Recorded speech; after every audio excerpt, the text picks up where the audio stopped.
I couldn't eat or drink anything, and I started vomiting, and I couldn't stop.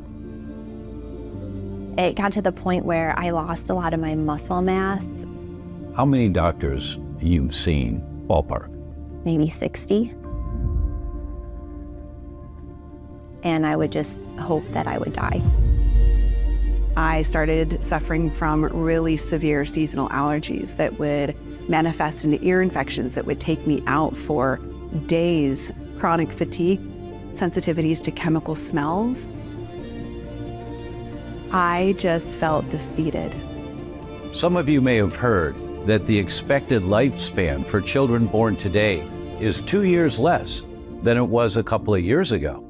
We were expected to have longer lifespan for decades now. We're getting healthier and healthier and healthier, but now it's reversing.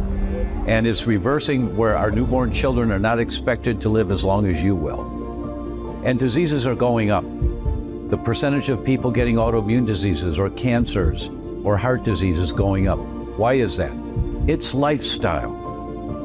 It's how we've lived our lives that got us to where we are now. And that's what we're talking about. We're talking about a low-level, smoldering inflammation that over time, months, years, potentially decades, is taking people's lifespans down, taking away their energy, destroying their mood, increasing weight gain, and basically making life a whole lot less enjoyable. So it's clear to me, based on the trajectory of my illness of 27 years with trigeminal neuralgia, getting worse, 7 years of MS, getting worse, now with brain fog, I'm going to be bedridden, demented, and probably die with intractable pain. A terrible future.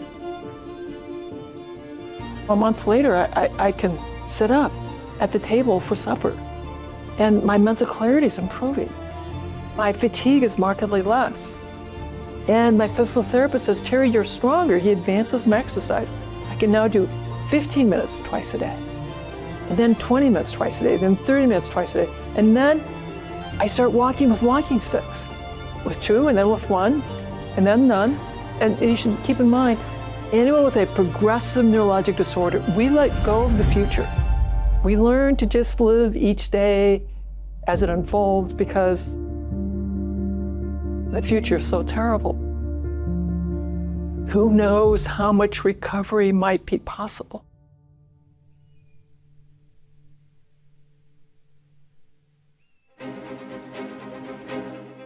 The first thing that's usually going to help most people is to eliminate the triggers of inflammation. And the most common source of inflammation is what's on the end of your fork. Having the understanding that I need to do things differently is one thing, but also having the capacity to make better decisions for myself and better decisions for my family then allows me to say, you know what, guys, let's not go to the bar, let's go to the gym, right? Let's take the dogs to the park instead of watch this TV show. And every single one of those branches will start to water the right garden or flame the fire.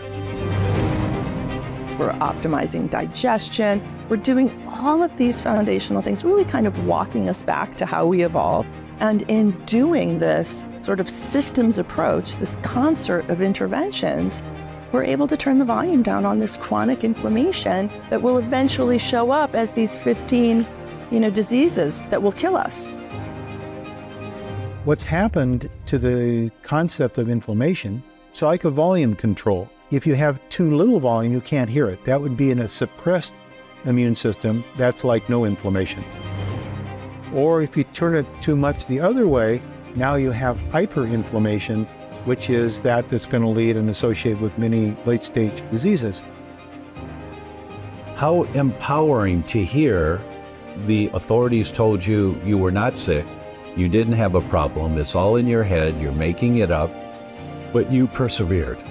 And even my parents, as much as they wanted to believe, I really had only one of them that finally said, I know you're right. I know that what you're experiencing is real, and I never gave up on you. So in experiencing that, don't settle for that. The inflammation equation gets to the root of where inflammation comes from. The lessons you learn from the incredible people who have spent their entire life trying to help you is invaluable. We are interviewing the world experts on brain function, on immune function, on gut function, and we're taking these people at the top of the field and their geeky way of talking and interpreting it into everyday language so that you understand the basics. Oh, I can see what that means. Oh, that makes sense to me.